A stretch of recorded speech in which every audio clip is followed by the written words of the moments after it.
નમસ્કાર, ટીવી9 પર આપનું સ્વાગત છે। હું છું હાર્દિક મોદી અને આજે આપણી સાથે એક એવી પ્રતિભા છે જેણે માત્ર 14 વર્ષની ઉંમરે સાબિત કર્યું છે કે સફળતા કોઈ ઉંમરની મોહતાજ નથી હોતી।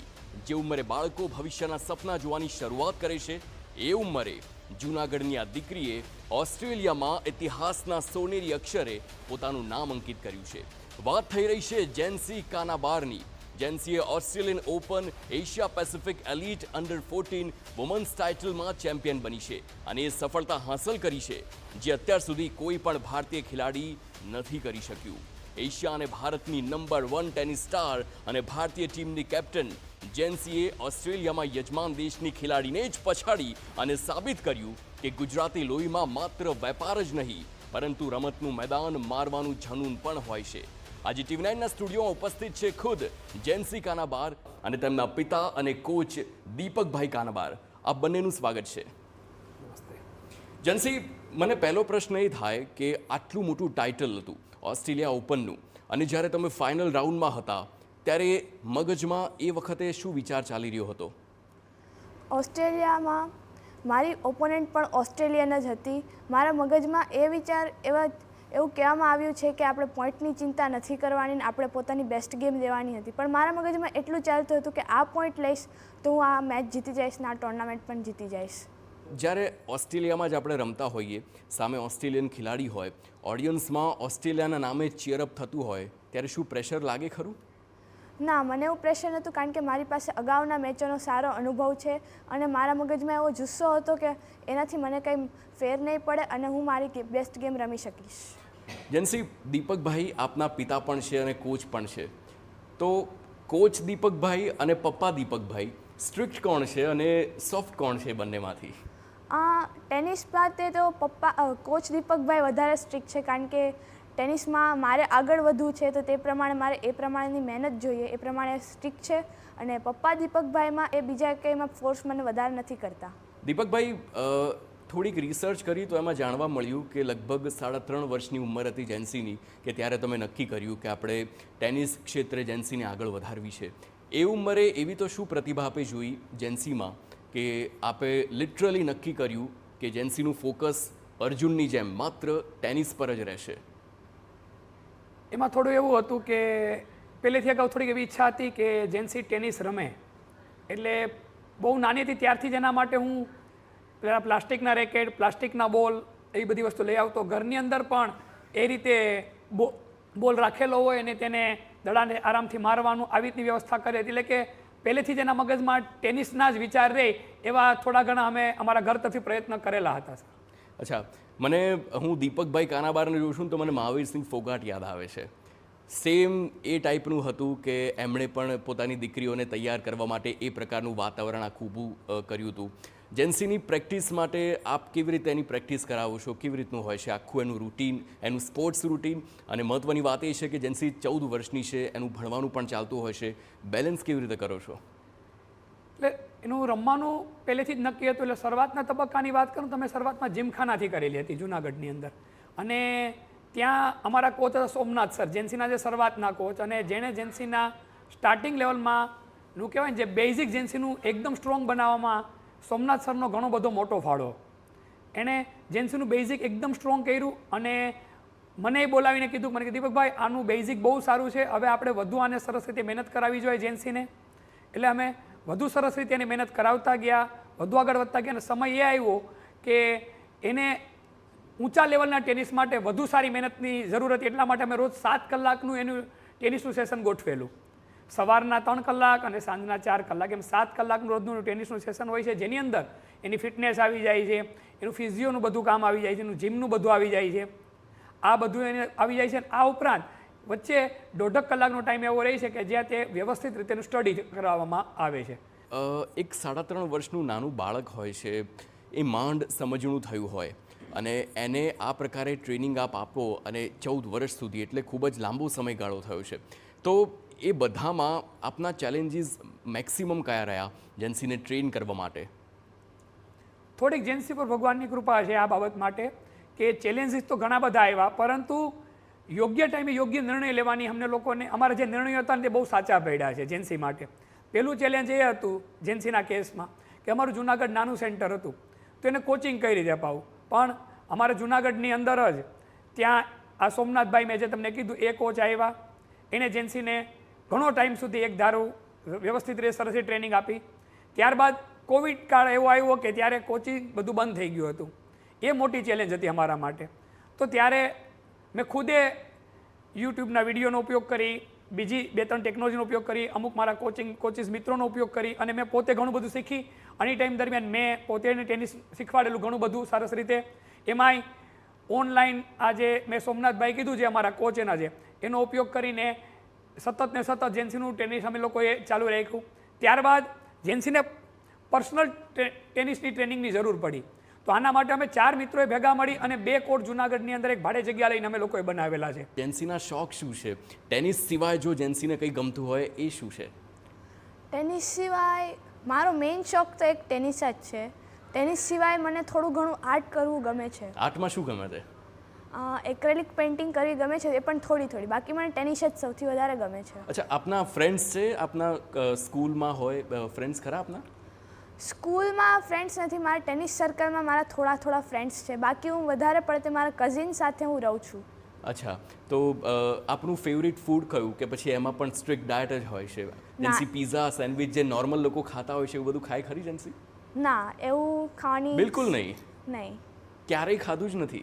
ખાધું છે, પહેલાં ખાતી, પણ હવે મારે લેવલ પ્રમાણે મારે બધું ડાયટ ફોલો કરવા પડે છે, જેથી કરીને હું નથી ખાતી. આપ એશિયા ચેમ્પિયન છો, ઇન્ડિયા ચેમ્પિયન છો, નેક્સ્ટ લક્ષ્ય શું છે આપનું?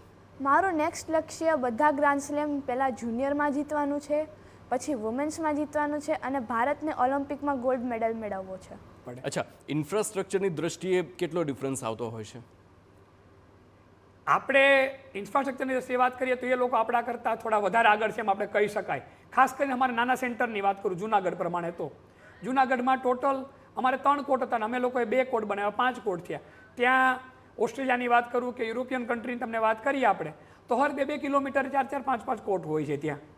એ માટે હજી થોડુંક આપણે હજી પાછળ છે, પણ હું એને એટલું બધું વધારે મહત્વ એટલા માટે નથી દેતો કે જો આપણી ચાહ હોય તો રાહ તો આપોઆપ મળે છે. બિલકુલ.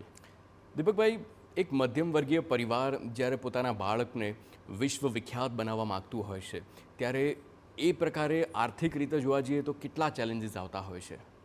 કારણ કે આપે 2 જે કોર્ટ છે ટેનિસના એ પણ પોતે જાતે જ તૈયાર કર્યા છે. તમારું જે પ્રમાણે તમે જણાવ્યું કે ખૂબ જ લોકોનો સપોર્ટ સારો, પરંતુ બધું જ બેલેન્સ કરવા જઈએ તો કેટલો મોટો સંઘર્ષ છે. જેન્સીના કેસમાં વાત કરું તો મેં મારા જે કોચ સોમનાથભાઈ હતા ત્યારે મેં તમને કીધું એ મુજબ, તો એને મને થોડી આ બાબતની માહિતી અગાઉથી આપેલી હતી કે દીપકભાઈ આમાં ખર્ચના આંકડા વધારે પડતા મોટા જશે. એટલે હું થોડોક મેન્ટલી એના માટે થોડું ઘણું તો પ્રિપેર હતો. આ સિવાય મારું ફેમિલી, મારા બંને નાના ભાઈ, મારા બંનેવી, એ લોકોનો મને ફૂલ સપોર્ટ હોય છે. મારા મિત્રોનું મને અનેક મારા મિત્રો જે છે કે જે મારી શિક્ષણ લાઈનમાં જોડાયેલા છે. આ સિવાય મારા જે જુનાગઢના મારા મિત્રો છે, અહીંયા અમદાવાદમાં, રાજકોટમાં મારા મિત્રો, એનું કહેવાનું કે દીપકભાઈ જેન્સી માટે કાંઈ પણ એવું હોય તમે લોકો સાથે બેઠા છે. પણ અત્યાર સુધી ભગવાનની દયા છે કે એવો કોઈ પ્રકારનો કાંઈ પ્રશ્ન છે નહીં. આ સિવાય જેન્સીને જીએસટી આપણું ગુજરાત લોન ટેનિસ એસોસિએશન છે ને આ ઓસ્ટ્રેલિયન ઓપનમાં જતી તો 2 લાખ રૂપિયાની તરત જ સહાય એ લોકોએ કરી.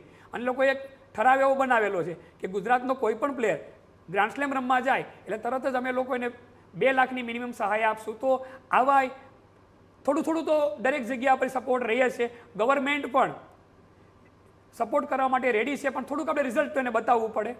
રિઝલ્ટ બતાવીએ એટલે હું નથી માનતો કે પૈસાના વાકે આપણા દેશમાં કંઈ અટકે એવું મને નથી લાગતું. શું એ વખતે કોઈ ચેલેન્જ લાગ્યા હતા ઓસ્ટ્રેલિયામાં અને ઇન્ડિયામાં બંનેમાં રમતી વખતે? ના, એવા કોઈ ચેલેન્જ તો નહોતા લાગ્યા, કારણ કે મને તો સાચું કહું તો મને ત્યાંના કોર્ટ્સ ને અહીંયાના કોર્ટ્સ પણ સેમ લાગ્યા. ગુજરાત સ્પોર્ટ્સ હબ બનવા જઈ રહ્યું છે. આવનારા જે વર્ષો છે તેમાં તમામ મોટી ગેમ્સ હોય, કોમનવેલ્થ હોય, ઓલિમ્પિક માટેની પણ તૈયારીઓ ચાલી રહી છે. એ બધાની વચ્ચે હવે વાલીઓએ કઈ માનસિકતા છે જે બદલવાની જરૂર છે? આ માટે હું એક ટીચર તરીકે પણ તમને લોકોને ખાસ કહીશ કે સ્પોર્ટ્સમાં બાળકને ફરજિયાત મૂકો. હું એમ નથી કહેતો કે સંપૂર્ણ કારકિર્દી જેમ જેન્સી માટે મેં સ્પોર્ટ્સમાં જેમ એની કારકિર્દી નક્કી એવી રીતે નક્કી કરો એવું નથી કહેતો, પણ સ્પોર્ટ્સમાં ફરજિયાત તમે લોકો રાખો બાળકને. કારણ કે સ્પોર્ટ્સમાં હશે તો જ એનો શારીરિક વિકાસ થશે, અને શારીરિક વિકાસ સારો થશે તો જ માનસિક વિકાસ પણ સારો થશે, અને તો જ એને સ્ટડીમાં પણ એનો ઘણો બધો લાભ મળશે. તો આપણી સાથે ડેપ્યુટી સીએમ હર્ષ સંઘવી જોડાઈ ગયા છે. હર્ષભાઈ, આપનું સ્વાગત છે TV9માં. એક મોટી સરપ્રાઈઝ અહીંયા જેન્સી માટે પણ છે અને હર્ષભાઈ માટે પણ. હર્ષભાઈ, જેન્સી કાનાબાર કે જેમણે ઓસ્ટ્રેલિયા ઓપનમાં એક ખ્યાતિ મેળવી છે, ભારતનું, ગુજરાતનું નામ રોશન કર્યું છે, તે સીધા જ અમારા સ્ટુડિયોમાં છે. આપ અભિનંદન સીધા જ પાઠવી શકો છો. જેન્સી, આપ પણ વાત કરી શકો છો. હર્ષભાઈ. નમસ્તે સર. નમસ્તે જેન્સી, તને ગુજરાતના બધા જ નાગરિકો વતી ખૂબ ખૂબ શુભકામનાઓ. Thank you sir. તે માત્ર ગુજરાતનું જ નહીં, આખા ભારતનું નામ રોશન કર્યું છે થેન્ક યુ સર. અને તારા જેવી દીકરીઓ થકી ગુજરાત અને દેશભરની અનેક દીકરીઓને ખૂબ મોટી પ્રેરણા મળશે. Thank you sir. હર્ષભાઈ, અહીંયા મહત્વની વાત એ થાય છે કે જે જેન્સીના કોચ છે તે તેમના પિતા દીપકભાઈ ખુદ છે અને તે પણ આજે આપણી સાથે સ્ટુડિયોમાં ઉપસ્થિત છે. સામાન્ય રીતે દરેક માતા પિતા એ પોતાના દીકરા દીકરીના કોચ જ હોય છે, પણ એ જીવનના કોચ હોય છે. આમાં કાનાબારભાઈએ એક બીજું એડ કરી નાખ્યું કે જીવન જીવવાની અને જીવનની રીતિ તો એના તો કોચ છે જ, પરંતુ રમતગમતમાં બી એમને એમની દીકરી માટે પોતાનો સમય આપ્યો. મેં આખી એમની બધી જાણકારી મેળવી તો મને જે અંદાજો આવ્યો, જે જાણકારી મળી છે, એમને ખૂબ મહેનત કરી છે. તો હું જેન્સીના પિતાને બી આજે ગુજરાતના સૌ નાગરિકો વતી અભિનંદન આપું છું કે તમે તમારી દીકરીને માત્ર મેડલ અપાવ્યો છે એવું નથી, તમે બીજા અનેક માતા પિતાને એક દિશા આપી છે કે પોતપોતાના દીકરા દીકરીના સપના સાકાર કરવા માટેની પંખ, એ પંખ એને વધારે મજબૂતાઈથી ઉડાન ભરી શકે તે માટે મદદગાર થયા. તમે પોતાનો સમય આપ્યો અને તમે તમારી દીકરી પર વિશ્વાસ રાખ્યો, તે બદલ બી હું તમને અભિનંદન આપું છું. દીપકભાઈ, આપને કંઈ કહેવું છે? હર્ષભાઈ, રમતગમત મંત્રી ખુદ. ના, આનંદની વાત એ છે કે તમે અત્યારે જે કરી રહ્યા છો એ ગુજરાતના અને દેશના બાળકો માટેનું ખરેખર ખૂબ સારું કરી રહ્યા છો. કારણ કે 2030માં જે કોમનવેલ્થ આવે એમ છે, 2036ના જે ઓલિમ્પિક માટેની તૈયારી કરી રહ્યા છો, એ હું એમ કહીશ સર કે તમે નવી પેઢીને એકદમ મજબૂત અને સ્ટ્રોંગ બનાવવાનું આ જે તમારું જે આપણા શ્રી વડાપ્રધાન શ્રી નરેન્દ્ર મોદી સાહેબ, ભૂપેન્દ્ર પટેલ સાહેબ અને તમારું લોકોનું જે વિઝન છે સર, એ દેશના બાળકોને ખરેખર ખૂબ જ ઉપયોગી સાબિત થશે. ગુજરાત નહીં, પૂરા દેશના બાળકોને.